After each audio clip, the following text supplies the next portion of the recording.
Hello friends, स्वागत है आपका एक और नए कमाल के वीडियो में। तो आज मैं लेकर आ चुका हूँ सुपरगर्ल का सीज़न 1 का एपिसोड नंबर 8। तो चलिए चलते हैं सीधा कहानी की तरफ। तो एपिसोड की शुरुआत वहीं से होती है जहाँ पर पिछला एपिसोड खत्म हुआ था। अब हम लोग देखते हैं कि आंट आस्ट्रा सुपरगर्ल को पकड़ लेती है और इस वक्त आंट आस्ट्रा के पास वही क्रिप्टोनाइट का बना चाकू था जो कि पहले के एपिसोड में हैंक ने उसको मारा था। तब सुपरगर्ल किसी तरह अपने आप को फ्री करवाती हुई चाकू से आंट आस्ट्रा के ऊपर हमला करने की कोशिश करती है, लेकिन इस बार क्रिप्टोनाइट के चाकू से आंट आस्ट्रा को कुछ भी नहीं होता। ये देखकर सुपरगर्ल काफी ज्यादा शॉक होती है और आंट आस्ट्रा से इस चीज का कारण पूछती है। तब आंट आस्ट्रा इसे बताती हैं कि मैंने एक सूट पहन रखा है जिसकी वजह से क्रिप्टोनाइट अब मेरा कुछ भी नहीं बिगाड़ सकता। इस बात को सुनकर सुपरगर्ल और ज्यादा शॉक हो जाती है। अब आस्ट्रा इसे बोलती है कि तुम जानती हो कि मैं पहले कैसी हुआ करती थी, तो इसी वजह से शायद तुम्हें अब मेरी टीम में आ जाना चाहिए।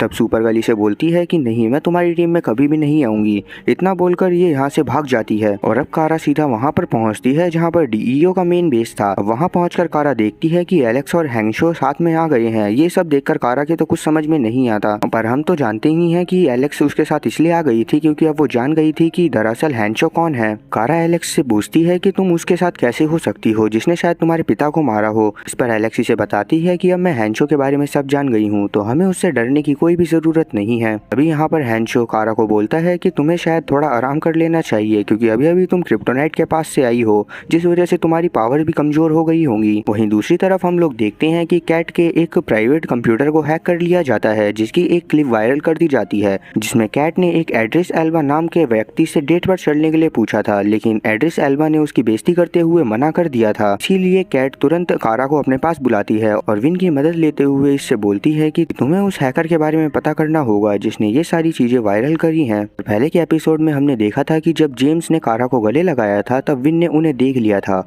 और इसी वजह से विन कारा से काफी ज्यादा नाराज था। तो इसी वजह से ये पहले जेम्स के पास जाती है और उससे मदद करने के लिए बोलती है। तब जेम्स विन के पास कारा को लेकर जाता है और जैसे ही विन अपने रूम से बाहर आता है तो जेम्स और कारा दोनों मिलकर इसे समझाने लगते हैं कि ये दोनों बस दोस्त हैं, इससे आगे कुछ भी नहीं। वहीं हम लोग आंट एस्ट्रा को देखते हैं जो कि एक आदमी के साथ थी जो कि इसे धमकी दे रहा था कि अगर तुमने कारा को नहीं मारा तो तुम्हारे लिए अच्छा नहीं होगा। पर जैसा कि हम लोग जानते हैं कि खुद आंट एस्ट्रा ही यहाँ की जनरल है, तो इसी वजह से बोलती है कि तुम्हें अपने जनरल पर भरोसा रखना चाहिए। अब वैसे मैं आपको पहले ही क्लियर कर दूं, यहाँ की बॉस तो एस्ट्रा ही है, पर इस आदमी के बारे में हमें आगे पता लगेगा कि ये कौन है। अब आगे हम लोग देखते हैं कि कारा जाकर एलेक्स के साथ लड़ाई की ट्रेनिंग करने लगती है ताकि ये और बेहतर हो सके। अब एलेक्स इससे लड़ती हुई बोलती है कि शायद डीईओ को बिना सुपरगर्ल के ही आंट आस्ट्रा से लड़ना चाहिए क्योंकि कारा के मन में अभी भी आंट आस्ट्रा के लिए कोई ना कोई भावनाएं हैं जिस वजह से वो उन्हें जान से कभी भी खत्म नहीं कर पाएगी। अब यहाँ से कहानी पास्ट में जाती है जहाँ पर कारा और एस्ट्रा वास्तव में ही काफी ज्यादा करीब थे। हम देखते हैं कि कैसे कारा ने आस्ट्रा को जासूसी बीकन के माध्यम से एक संदेश भेजा और आस्ट्रा शिप पर होने के बावजूद भी उसके पास वापस आ जाती है। आस्ट्रा तब उसे समझाती है कि मैं कहीं पर जा रही हूँ क्योंकि ये जो सारे क्रिप्टोनियंस हैं ये अपनी शक्ति बढ़ाने के लिए हमारे प्लेनेट का कोर यूज कर रहे हैं, जिस वजह से धीरे धीरे ये ग्रह नष्ट होता जा रहा है और वह इसे उन तरीकों से बचाने की कोशिश कर रही है जो कि क्रिप्टोनियन के बोर्ड को बिल्कुल भी पसंद नहीं आ रहा है। तब कारा इससे बोलती है कि आप वापस तो जरूर आएंगी ना। इस पर आस्ट्रा हाँ बोलती है, लेकिन इतने में ही यहाँ पर अलोरा अपने सिपाहियों के साथ पहुँच जाती है और आस्ट्रा को अपनी गिरफ्त में ले लेती है। वहीं हम लोग देखते हैं कि कैट की भी बोर्ड ऑफ मेंबर के साथ मीटिंग रखी जाती है। अब मीटिंग के दौरान हम लोग देख पाते हैं कि वहाँ पर कोई भी कैट को पसंद नहीं करता, सब लोग चाहते हैं कि वो रिजाइन कर दे। और तभी वहाँ पर एक आदमी जिसका नाम डिर्क आर्मस्ट्रॉन्ग था वो कहता है कि मैं नहीं चाहता कि कैट रिजाइन करे क्योंकि ये एक बहुत अच्छी बॉस है और ये बड़ी आसानी से सभी लोगों को संभाल लेती है। पर कैट क्योंकि जानती थी हमें उस आदमी से बचकर रहना चाहिए, इसी वजह से ये यहाँ पर से उठती है और बाहर चली जाती है जहाँ ये कारा को बताती है कि आर्मस्ट्रॉन्ग से हमें बचकर रहना पड़ेगा क्योंकि वो एक नंबर का दोगला इंसान है और कभी भी अपनी बातों से मुकर जाता है। अब क्योंकि कारा के पास तो सुपर पावर थी, इसी वजह से वो अपनी सुपर हियरिंग की मदद से अंदर की बातें सुनने लगती है जहां आर्मस्ट्रॉन्ग कैट का मजाक बनाते हुए बोलता रहता है कि यहाँ पर हमने अपना काम तो कर दिया है, अब बाकी काम मीडिया वाले करेंगे। अब जैसे ही कारा को ये सारी बातें पता चलती है वो तुरंत भागती हुई विन और जेम्स के पास पहुंचती है जहां पर इस समय लूसी भी थी और अब ये इन तीनों को ये सारी बातें बताती है।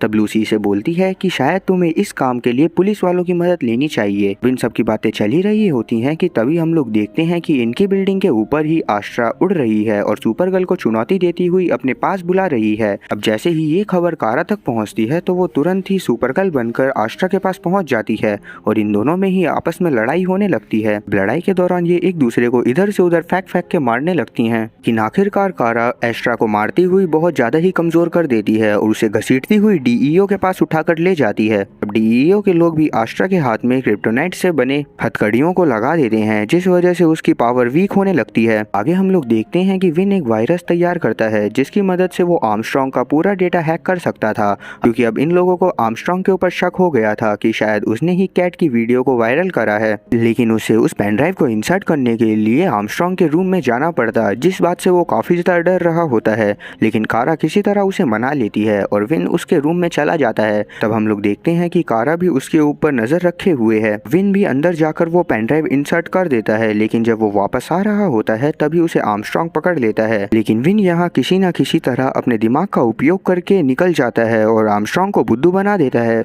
वहीं हम लोग देखते हैं कि डीईओ के ऑफिस में एस्टर को होश आ जाता है और वो मांग करती है कि वो सिर्फ कारा से ही बात करेगी। अब इस बात को सुनकर कारा को बुलाया जाता है, जहां पहुंचकर कारा इससे बात करती हुई इससे पूछने लगती है कि आपने ये सब काम क्यों करा। तब एस्ट्रा इसे बताती है कि मैं ये सब नहीं करना चाहती थी और तुम्हें तो पता ही है मैं कितनी अच्छी हुआ करती थी। तुम्हारी मॉम को भी पावर का बहुत ज़्यादा लालच था, इसी वजह से उन्होंने तुम्हारा इस्तेमाल करा ताकि वो मुझे पकड़ सकें, क्योंकि वो लोग जानते थे कि अगर तुम मुझे बुलाओगी तो मैं ज़रूर वहाँ पर आऊँगी। इस बात को सुनकर कारा काफ़ी ज़्यादा शौक होती है और तब वो उस एआई के पास जाती है जो अलोरा की तरह दिखती थी। अब जब ये इससे बातें कर रही होती है तो ये इससे पूछती है कि क्या सच में आपने उस दिन मेरा इस्तेमाल करा था ताकि आप आंट आश्रा को पकड़ सको, पर वो एआई इसे हाँ में जवाब देती है।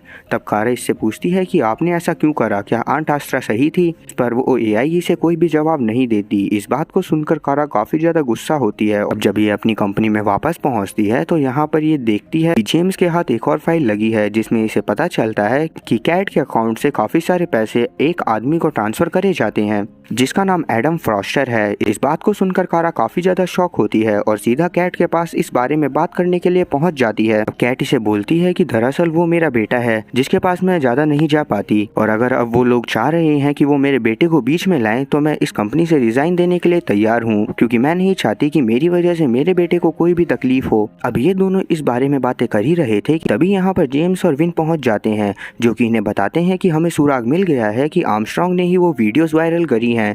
अब इस बात को सुनकर कैट को काफी ज्यादा गुस्सा आती है और वो दोबारा से एक मीटिंग रखने के लिए बोलती है। अब जब यहाँ पर बाकी सारे बोर्ड ऑफ मेंबर आते हैं तो कैट वहाँ पर साबित कर देती है कि आर्मस्ट्रांग ने ही इसे बेइज्जत करने की कोशिश करी है, जिस वजह से आर्मस्ट्रांग को इनकी कंपनी से निकाल दिया जाता है और साथ ही उसका बोर्ड ऑफ मेंबर का पद भी छीन लिया जाता है। और अब क्योंकि कैट की पूरी लाइफ वापस से पहली जैसी हो गई थी तो इसी वजह से ये अब काफी ज्यादा खुश होती है। वहीं दूसरी तरफ हम लोग देख पाते हैं कि आश्रा के बातचीत करने के तरीके से एलेक्स समझ जाती है कि इसने जानबूझकर सुपरगर्ल से लड़ाई हारी है, और अब ये इसी बारे में जाकर सीधा आश्रा से बात करती है। अब आश्रा इसे बताती है कि मैं चाहती थी कि डीईओ मुझे पकड़ ले ताकि मैं यहाँ का बेस देख सकूं, और मैं चाहती थी कि जब मैं यहाँ पर हूँ तो मेरे कुछ साथी उस जगह पर पहुँच जाए जहाँ पर लॉर्ड टेक्नोलॉजी की लैब है और वहाँ से वो सारे हथियार चुरा लें जो कि हमारे लिए घातक हो सकते हैं। दूसरी तरफ यही हो रहा होता है, लॉर्ड टेक्नोलॉजी में एलियंस पहुँच जाते हैं जो कि आश्रा के भेजे हुए थे। अब ये सीन कट होकर आता है जहाँ पर कैट कारा से बोल रही होती है